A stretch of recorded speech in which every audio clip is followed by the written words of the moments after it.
और चलिए सीधा आपको पश्चिम बंगाल के वर्धमान लिए चलते हैं। गृह मंत्री अमित शाह क्या कुछ कह रहे सुनते हैं। जी, सुनील टुडू जी, और आज जिनको जिताने के लिए मैं यहां आया हूं, रानीगंज के प्रत्याशी पार्थ घोष जी, डॉक्टर विजन मुखर्जी जी, श्री जितेंद्र कुमार तिवारी जी। तिवारी आगे आओ जरा, जोर से ताली बजाओ जरा तिवारी के लिए। गत चुनाव में तिवारी का थोड़े वोट से रह गया है, इस बार तिवारी को जिताकर भेजो, हम उसको बड़ा आदमी बनाएंगे भाई, बड़ा आदमी बनाएंगे। भाइयों बहनों, सबसे पहले पश्चिम वर्धमान की पवित्र भूमि को दो हाथ जोड़कर मैं प्रणाम करता हूं। बसेठी के शिव मंदिर, श्याम मंदिर, शीतलदास कॉलोनी के हनुमान मंदिर, महिषासुरी मां काली मंदिर और विंध्यवासिनी दुर्गा मंदिर को प्रणाम कर कर मेरी बात की शुरुआत करता हूं। भाइयों बहनों, 23 अप्रैल को मतदान होने वाला है। मुझे बताओ, ममता दीदी को टाटा बाय बाय कहोगे या नहीं कहोगे? अरे जोर से बोलो, कहोगे या नहीं कहोगे? भाइयों बहनों, ममता की सरकार निकालने का मतलब है घुसपैठ मुक्त बंगाल बनाना। मुझे बताओ, बंगाल से घुसपैठियों को निकालना है या नहीं निकालना है? ऐसी आवाज से निकलेंगे क्या? जरा जोर से बोलो, बंगाल से घुसपैठिए को निकालना है या नहीं निकालना है? क्या दीदी निकाल सकती है? क्या भाईपो निकाल सकता है? केवल और केवल भारतीय जनता पार्टी निकाल सकती है। भाइयों बहनों, भारतीय जनता पार्टी निकाल सकती है। ये ममता दीदी ने 600 एकड़ भूमि जो बीएसएफ को चाहिए वो नहीं देती, क्योंकि बाढ़ लगाने का काम पूरा न हो, और फिर बीएसएफ के जवानों पर आरोप लगाती है कि वो घुसपैठ करा रहे हैं। अरे ममता दीदी, बीएसएफ के जवान देश के लिए अपना सर कटा सकते हैं, वो घुसपैठियों को नहीं घुस। आपके दिन अब समाप्त हो चुके हैं। 5 मई को भाजपा सरकार बनेगी और 45 दिन में पूरी 600 एकड़ भूमि हम बीएसएफ को बाढ़ लगाने के लिए दे देंगे। इससे घुसपैठ तो बंद होगी ही होगी, परंतु इससे समाप्त नहीं होता। भाइयों बहनों, हम पूरे बंगाल और देश भर से एक घुसपैठिए को चुन चुन कर निकालने का काम करेंगे। ये घुसपैठिए जो है वो हमारे युवाओं की रोजगारी खा रहा है, गरीबों के चावल खा रहा है और देश के अंदर दंगे करा रहे हैं। मैं सारे घुसपैठियों को कहना चाहता हूं, कि 5 मई की शाम से ही बंगाल छोड़कर वापिस जाना शुरू कर देना भैया, आपका टाइम समाप्त है। मैं यहां पर जब पश्चिम वर्धमान में आया हूं, मुझे सुबह कुछ पत्रकारों ने फोन किया कि भैया वहां गुंडों का बहुत त्रास है, दीदी के गुंडे, भाईपों के गुंडे परेशान करते हैं ना भाई, करते हैं या नहीं करते हैं जरा। मगर 23 अप्रैल को मतदान है। मैं सारे गुंडों को माइक में कहकर जाता हूं, अपने घर के बाहर मत निकलना, वरना 5 मई के बाद अपनी खैर नहीं है, खैर नहीं।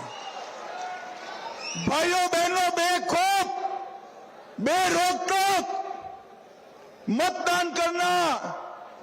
ममता के कोई गुंडे की मजाल नहीं है इस बार बंगाल के मतदाता को रोक पाए, किसी की मजाल नहीं। बड़ी संख्या में मतदान होते ही ममता का जाना सुनिश्चित हो जाएगा। आप सबकी जिम्मेदारी है कि अपने अपने गांव मोहल्ले से सभी मतदाताओं को 12 बजे के पहले मतदान मथक पर लेकर आना है, लेकर आना है। भाइयों बहनों, इस जिले की 9 की 9 सीटें भारतीय जनता पार्टी की झोली में डालनी है। मुझे बताओ, आप भाजपा को 9 की 9 सीटें जिताओगे क्या? ये ममता दीदी ने एक जगवाने में पूरे भारत का औद्योगिक केंद्र माने जाने वाला बंगाल आज युवाओं को बेरोजगार कर दिया। हमने तय किया है कि बंगाल के अंदर भाजपा सरकार बनते ही 5 बड़े इंडस्ट्रियल एस्टेट बनाकर पूरे बंगाल में फिर से इंडस्ट्री वापस लाने का काम नरेंद्र मोदी जी करने वाले। ये 15 साल में 7,000 से ज्यादा कारखाने बंगाल के बाहर चले गए। ओडिशा में इंडस्ट्री आती है, असम में सेमीकंडक्टर का कारखाना लगता है, मगर बंगाल में जो है वो भी चले जाते हैं, क्योंकि सभी लोग भाईपों की सिंडिकेट से डरे हुए हैं। भाइयों बहनों, सिंडिकेट हटानी है या नहीं हटानी है? जोर से बोलिए, हटानी है या नहीं हटानी? गरीब आदमी को बालू लेना है, सिंडिकेट को पैसा दो। ईंटा लेनी है, सिंडिकेट को पैसा दो। गरीब आदमी को सीमेंट की थैली लेनी है, सिंडिकेट को पैसा दो। आप भाजपा पर भरोसा करना, 5 मई के बाद सभी सिंडिकेट वालों को उल्टा लटकाकर सीधा करने का काम हम करेंगे। कोयला, रेत, गाय तस्करी, बालू तस्करी, ये सारा धंधा बंद हो जाएगा। और ये बेरोजगार युवाओं की नौकरियों में अरबों खरबों रुपया ये तृणमूल वाले खाए हैं। वो मानते हैं कि हमें कुछ होगा नहीं, मगर मैं बताकर जाता हूं, भतीजे को बताकर जाता हूं, तेरे भ्रष्टाचारियों को आगाह कर देना। भारतीय जनता पार्टी जितना भ्रष्टाचार किया है वो सभी को जेल की सलाखों के पीछे डालने का काम करेगी। भाइयों बहनों, माइनिंग को हम बेरोक टोक शुरू करेंगे और यहां पर जो विस्थापित परिवार रानीगंज मास्टर प्लान का कबाड़ा किया है, 211 एकड़ भूमि अधिग्रहण करे बगैर इसको समाप्त कर दिया, वो 29,000 परिवारों को मास्टर प्लान का इम्प्लीमेंटेशन कर बसाने का काम भारतीय जनता पार्टी कर देगी। भाई, ये ममता दीदी ने सोनार बांग्ला को सिंडिकेट राज में बदला है। मां, माटी और मानुष के नारे को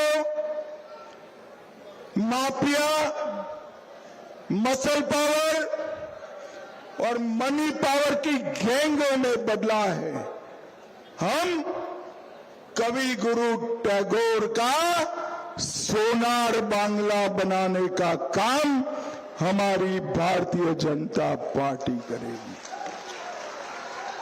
भाइयों बहनों, ममता के राज में दंगों में हिंदुओं पर अत्याचार बेरोक टोक चला। 2016 में हावड़ा में दूलागढ़ दंगा, 16 में कालियाचक दंगा मालदा में, 17 में बहादुरिया दंगा, 24 नॉर्थ परगना, 22 में बोट टुई नरसंहार बीरभूम में, 23 में रीसरा दंगा, 24 में मुर्शिदाबाद दंगा, 25 में मुर्शिदाबाद दंगा और ये सारे दंगों में हिंदुओं पर अत्याचार किया है। मैं आज कहकर जाता हूं, 16 से 26 तक जितने भी दंगे हुए हैं वो दंगों में जांच बिठाने का काम भारतीय जनता पार्टी करेगी। भारतीय जनता पार्टी। भाइयों बहनों, मुझे बताओ, अयोध्या में राम मंदिर बनना चाहिए था या नहीं बनना चाहिए था? जोर से बोलिए, बनना चाहिए था या नहीं बनना चाहिए था? 550 साल तक, 550 साल तक ये ममता, कांग्रेस, डीएमके, सपा, बसपा रामलल्ला को टेंट में रखा है। 2019 में बंगाल की जनता ने मोदी जी को पूरा बहुमत दिया। मोदी जी ने राम मंदिर बनाकर जय श्री राम कर दिया। और ये ममता बनर्जी इसका विरोध कर रही थी। भाइयों बहनों, इसके ही चट्टे बट्टे ये हुमायूं कबीर को आप अलग मत समझना, वो ममता की ही आइटम है। वो बंगाल में बाबरी मस्जिद बनाना चाहता है। मुझे बताओ वर्धमान वालों, बंगाल में बाबरी मस्जिद बननी चाहिए क्या? अरे जोर से बोलो, बननी चाहिए क्या? ममता दीदी सुन लो, 5 मई को भाजपा सरकार आएगी। किसी भी हालत में बंगाल में बाबरी मस्जिद नहीं बन सकती। ये कश्मीर जो है, ये हमारा है या नहीं है? जरा जोर से बोलो भाई, कश्मीर हमारा है या नहीं है? 75 साल से धारा 370 को ये अपनी संतान की तरह संभाल कर रखे थे। 2019 में आपने पूरा बहुमत दिया। 5 अगस्त 2019 को मोदी जी ने धारा 370 को समाप्त कर दिया, समाप्त। और कश्मीर को हमेशा के लिए भारत का अभिन्न अंग बनाने का काम किया। भाइयों बहनों, पहलगांव में हमारे भाई पुलिस वाले सारे ही सो आ जाओ जरा। ओ वहां से पुलिस वाले सारे ही सो आ जाओ, अपने आप शांत हो जाएगा। हट जाओ ना भाई बीच में से। अरे भैया इसको जरा हटा लो वहां से। वो काले चश्मे वाले भाई, आप बीच में आ जाइए ना, बस बस।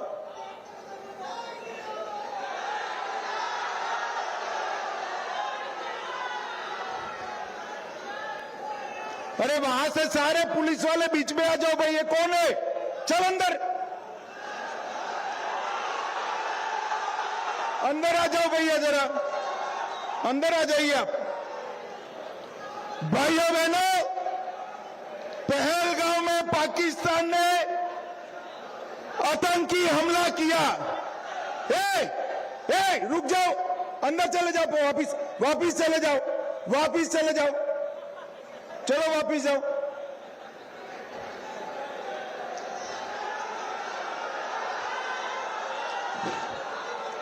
वापिस उतर जाओ, उतर जाओ, उतर जाओ, उतर जाओ। भाइयों बहनों, पहलगांव में पाकिस्तान के आतंकवादियों ने हमला किया। जब ममता और कांग्रेस की सरकार थी तब अनेक बार आतंकी हमले हुए, मगर मनमोहन सरकार ने उनको बिरयानियां खिलाई। पहलगांव में आतंकी हमला हुआ, नरेंद्र मोदी जी ने ऑपरेशन सिंदूर कर पाकिस्तान के घर में जाकर आतंकवादियों को ठोकने का काम किया। मोदी सरकार ने नक्सलवाद को पूरी तरह समाप्त कर दिया। अब बारी है घुसपैठियों की। भाइयों बहनों, मैं आपको बताकर जाता हूं, कमल फूल की सरकार बना दो। एक एक घुसपैठिए को चुन चुन कर निकालने का काम भारतीय जनता पार्टी करेगी। भाइयों बहनों, मुझे बताओ, कुछ लोगों को 4 शादी की छुट्टी है, दीदी लोग भी बताए जरा, और कुछ लोगों को 1 शादी की छुट्टी है। किसी को 4 शादी का छुट्टी होना चाहिए क्या? दीदी लोग जोर से बोलो, होना चाहिए क्या? जरा ईश्वर बताओ, होना चाहिए क्या? आप 5 मई को भाजपा सरकार बना दो, हम यूसीसी लाएंगे, उन लोगों को 4 शादी करने नहीं देंगे, नहीं। 45 दिन में सरकारी कर्मचारियों को 7वां वेतन आयोग देंगे। ये दीदी लोग इतनी बड़ी संख्या में बैठे हैं, हर दीदी के बैंक अकाउंट में हर महीना 3,000 रुपया भाजपा सरकार पहुंचाएगी। गर्भवती माता को 21,000 रुपया दिया जाएगा, 21,000 रुपया। सभी दीदी लोगों को सरकारी बस में मुफ्त मुसाफरी की छुट्टी मिल जाएगी। सरकारी नौकरियों में 33% महिला आरक्षण हम करेंगे और बेरोजगार युवा को हर महीने 3,000 रुपया बैंक अकाउंट में भेजने का काम। किसानों के खाते में हर साल में 9,000 रुपया और युवाओं को 10 लाख तक की लोन देने का काम भारतीय जनता पार्टी की सरकार करेगी।